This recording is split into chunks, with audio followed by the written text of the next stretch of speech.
Lu bisa dengar?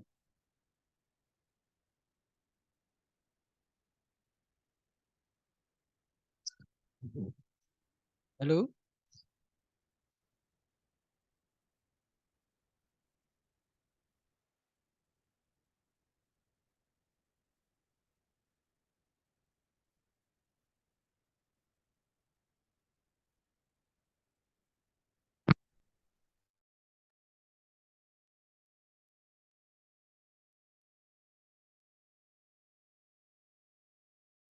Hal bisa dengar?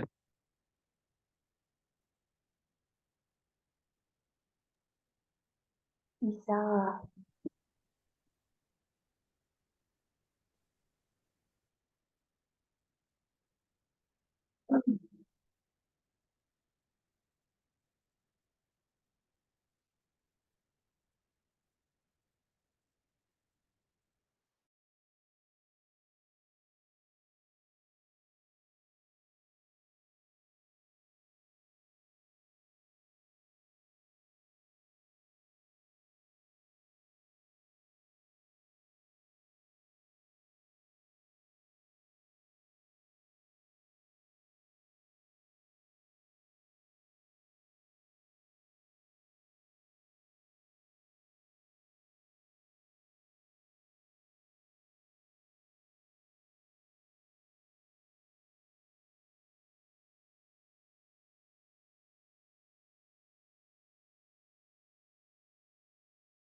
Bisa dengar ya?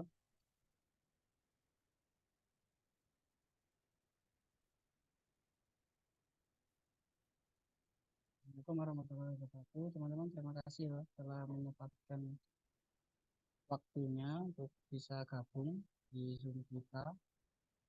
Nah, di kesempatan kali ini nanti ada sedikit sosialisasi dari rapat DPW kemarin oleh tim verifikator kerja sama tim. Nanti untuk pertanyaan kita kalau sudah selesai sosialisasi sih atau di kolom chat aja kita MC kita nanti tak itu tak aturi untuk pertanyaannya. Jadi untuk sementara kita dengerin dulu aja dari tim verifikatornya ya. Ayo Wisnu, dimulai aja.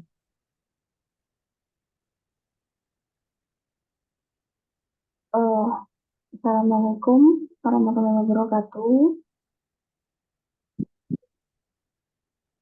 Dengar nggak? Oke, dengar.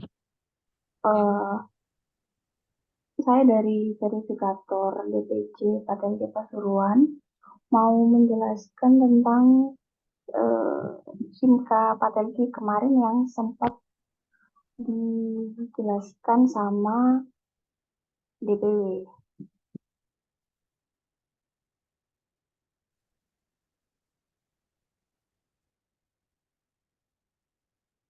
Langsung aja ya.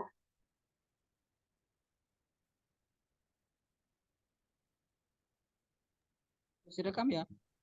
Ya, ini ada apa panduan pengisian Simka Patelki. Yang pertama itu foto resmi sudah harus diupload di Simka dan berbackground merah. Terus tanda minus di depan nama dihapus. Gelar depan di aplikasi Simka Patelki dikosongin. Terus untuk penilaian minimal ada dua ranah. Yang wajib itu ranah A, pelayanan profesi, dan ranah B, pendidikan berkelanjutan. Untuk proses P2KB, petunjuk teknisnya, yang pertama permohonan melakukan P2KB, setelah itu pencatatan kegiatan P2KB pada borang pengisian, lalu pengelolaan buku log kegiatan P2KB, nomor 4 pengelolaan dokumen persyaratan, yang kelima Ini nanti bisa dilihat di rangkuman penilaian P2KB. Komposisi kumulatif perolehan SKP. Jumlah kumulatif 25 SKP sekurang-kurangnya terdiri dari dua ranah. Sebagai berikut ya. Ranah A itu pelayanan profesi. Ranah B pendidikan berkelanjutan. Ini wajib untuk diikuti. Terus ranah C pengabdian profesi. Ranah D pengembangan profesi. Ranah E publikasi ilmiah. Perhitungan SKP untuk pelayanan profesi, jika sampel kurang dari 500, itu jumlah SKP per tahun yang didapat 0,5. Sampel 500 sampai 1000 itu 0,75, 1001 sampai 2000 itu 1 SKP, lebih dari 2000 itu 2 SKP. Tapi untuk sampel lebih dari 2000 ini maksimal 8.999. Di atas itu tidak bisa ke detect.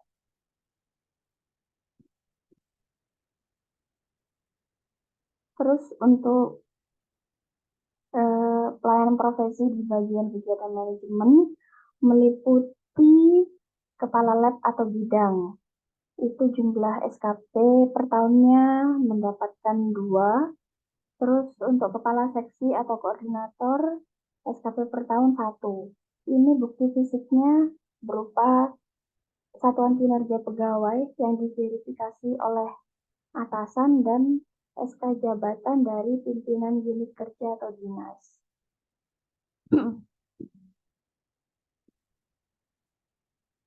Terus untuk pendidikan berkelanjutan,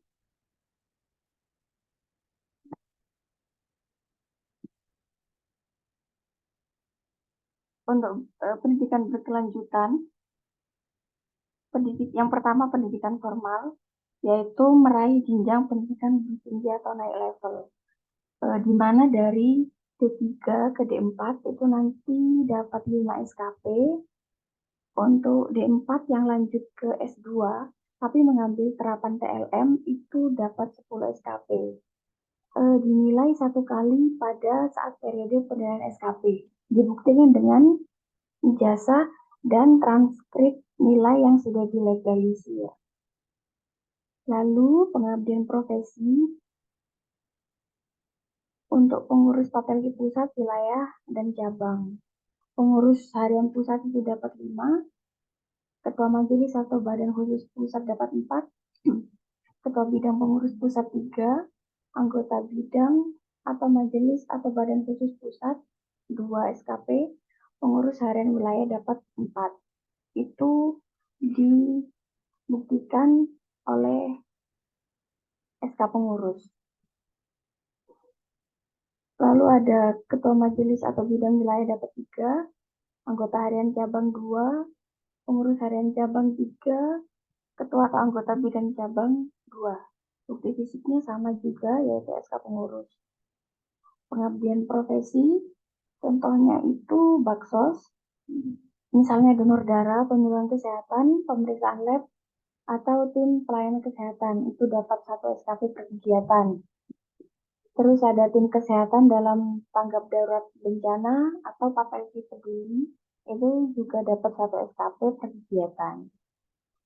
Terus pengabdian profesi masyarakat mendapat penghargaan dalam bidang kesehatan. Yang pertama, penghargaan dari tingkat kabupaten itu 1, tingkat provinsi 2, tingkat nasional 3, internasional 4. Terus untuk pengembangan profesi, bimbingan mahasiswa, misalnya laporan tugas akhir, skripsi, dan disertasi terkait laboratorium medik. D3 minimal 6 orang mahasiswa itu SKP-nya 0,5, S1 atau D4 minimal 6 orang mahasiswa SKP 1, S2 per 1 orang mahasiswa itu 2, S3 per 1 orang mahasiswa 3. Terus untuk penyusunan pedoman terkait lab medik, per paket itu 2 SKP. Penyusunan standar terkait lab medik itu 2 SKP. Penyusunan modul dan buku ilmiah terkait lab medik itu 3, maaf. Terus reviewer jurnal itu 2, penguji praktek lab medik itu 2, pembimbing atau instruktur praktek lab medik per paket kegiatan itu 2. Terus ada publikasi ilmiah. Yang pertama ada jurnal atau majalah TLM, misalnya penelitian atau laporan kasus, itu 3 SKP. Jurnal lain terakreditasi terkait lab per artikel dihargai 3 SKP. Jurnal lain tidak terakreditasi terkait lab itu dapat 2. Jurnal ilmiah internasional dapat 3. Menulis buku atau modul atau menerjemahkan buku ATLM per buku atau per modul itu dapat 3 SKP. Karya ilmiah populer per artikel itu 2. Dan mengasuh rubrik di media lab medik per tahun itu 2 SKP. Terus ranah A yaitu pelayanan profesi maksimal 10 SKP selama 5 tahun. Terus untuk anggota Patelki yang bekerja di institusi pendidikan atau institusi lainnya, ranah A yaitu pelayanan profesi menjadi kategori toleransi. Ranah wajib bisa dipenuhi dari kegiatan pengembangan profesi, publikasi ilmiah, atau pengabdian profesi. Bukti atau dokumen yang diupload anggota harus asli dan tidak boleh kosong. Terus file sertifikat atau dokumen yang akan diupload tidak boleh lebih dari 200 KB. Terus ini mengacu pada surat edaran Patelki nomor 049-I-DPP-Patelki-4-2022 tentang penyesuaian SKP. Yang pertama, dokumen sertifikat online harus asli dan yang offline di-scan berwarna. Semua sertifikat ber-SKP Patelki. Sertifikat webinar atau kegiatan e-learning maksimal 15 SKP dalam 5 tahun. Sertifikat webinar pada hari yang sama hanya satu kegiatan yang diakui. Keterlambatan perpanjangan dikenakan denda 2 SKP per tahun. Wajib ada sertifikat seminar dari wilayah anggota, baik itu DPC atau DPW. Jadi bisa dipilih salah satu.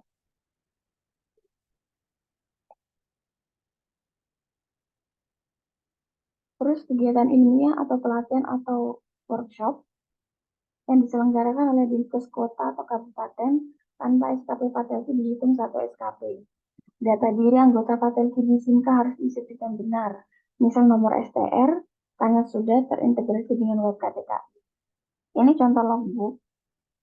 Yang kemarin saya kirim itu boleh pakai itu atau boleh pakai contoh seperti ini. Terus ini login pakai akun masing-masing ya. Ini di SIMKA Patelki. Jadi nanti setelah login pakai NAP sama password masing-masing, itu masuk di P2KB. Lalu lalu ke permohonan melakukan P2KB. Terus jika anggota yang sudah memiliki STR sebelumnya untuk periode berikutnya bisa langsung klik tambah dan masukkan periode selanjutnya. Ini kebetulan punya saya sendiri. Jadi setelah masuk di permohonan di tambah ini tadi, silakan mengisi nomor STR terakhir, terus tanggal lulus, nama perguruan tinggi, dan tanggal selesai kegiatan. Kalau STR terakhir masih KTKI, itu disesuaikan aja. Kalau sudah seumur hidup, nggak apa-apa, diganti pakai yang seumur hidup. Terus untuk tanggal selesai kegiatan dipakai 5 tahun setelah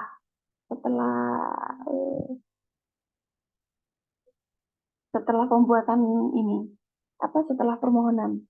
Jadi misal sekarang 9 Februari 2024 Jadi nanti selesai kegiatannya itu dipakai 9 Februari 2029. Terus setelah setelah mengisi formulir permohonan melakukan P2KP, masuk ke borang pengisian. Jadi nanti setelah di borang pengisian itu akan muncul seperti ini, ada 24 kegiatan. Jika mau memasukkan sertifikat webinar, itu masuk di nomor 3, di pendidikan berkelanjutan. Terus kalau naik level, eh, D4 ya, D3 ke D4 atau D4 ke S2 itu masuk ke nomor 4. Terus ketik kalau seminar tatap muka itu masuk di nomor 6. Terus kalau misalnya dia ikut pelatihan di dengan SK yang dikeluarkan oleh Kemenkes atau Dinkes itu masuk di nomor 8. Pengurus yang aktif di cabang, wilayah atau pusat per periode itu masuknya di nomor 9, terus baksos di nomor 10. Jadi disesuaikan aja sertifikat yang dipunya itu apa. Terus setelah selesai mengajukan borang pengisian bisa dilihat di buku log. Jadi di sini itu sudah sudah masuk sertifikat yang di input tadi. Jadi diklik aja misalnya sertifikat yang dimasukkan 2021, jadi nanti dipilih aja untuk periode tahun kegiatan, dipilih 2020 garing 2021 seperti itu. Sudah, terima kasih.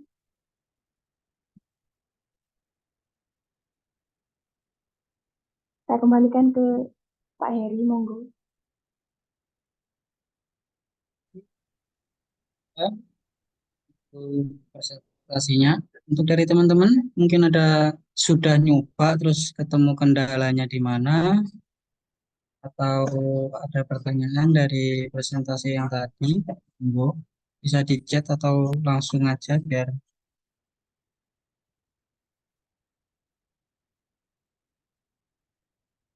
ada yang sudah selesai. Wis, sudah berapa Nel yang masuk di Google Form? Terakhir sih, terakhir itu 5. Tapi ya tetap kosong setelah tak lihat. Hmm, sama kayak yang 3 awal di itu tuh. Iya, heeh.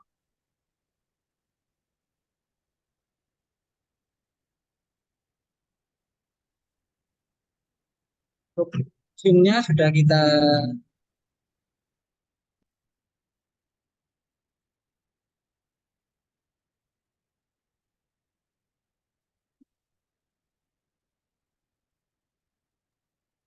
Zoom ini sudah kita rekam, nanti diusahakan sama tim Humas untuk upload ke YouTube kita. Nanti kalau ada teman-teman yang mungkin kelewatan, bisa lihat lagi di sana.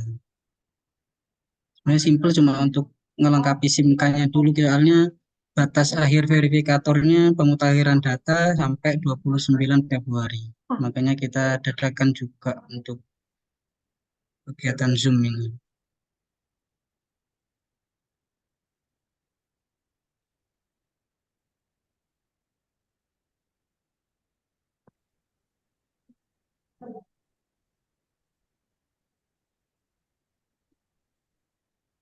Nah, ya sekalian. Kalau Zoom-nya mati, nanti gabung lagi di link yang sama. 3 menit lagi mati.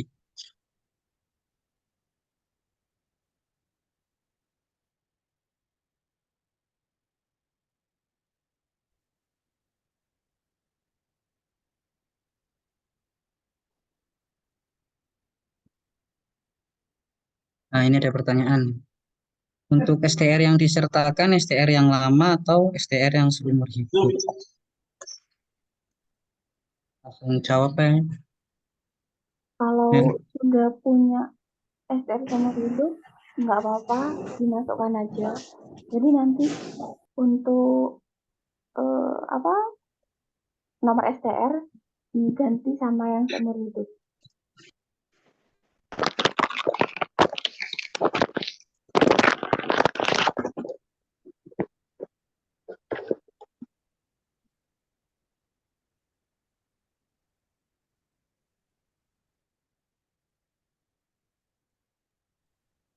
oh yang Anel kayaknya kan sudah agak lengkap kan untuk SIM-nya ya. Kemarin ada kendala apa mungkin bisa diceritain. Mungkin teman-teman jadi punya gambaran. Yang kayak si KTKI kan memang sudah terkenal ya susah untuk ngedit profil aja udah untung-untungan. Di SIMK mungkin kemarin pas ngupload nemuin apa terus punya jalan keluarnya atau lancar aja. Mungkin masih ini sih agak bingung ini masuk di nomor berapa, nomor berapa gitu aja sih Pak. Kalau yang lain insya Allah aman. Cuma kapan hari itu di Google Form saya sempat nggak tahu anaknya gabung atau enggak sekarang. Kemarin itu dia eh, ngisi Google Form, setelah saya searching namanya nggak ketemu. Terus dia screenshot SIM-nya, ternyata namanya itu beda, kurang satu karakter gitu. Terus saya tanya, loh ini namamu kok beda? Di KTKI gimana? Di KTKI ya Sylvester Mbak, bilang gitu. Tapi di sini kan namanya itu Sylvester, jadi kurang kurang S.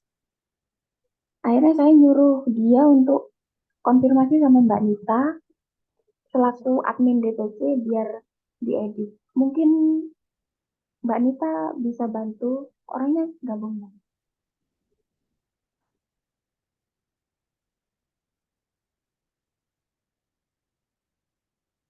Sing wingi ya, Mbak sing wingi ya.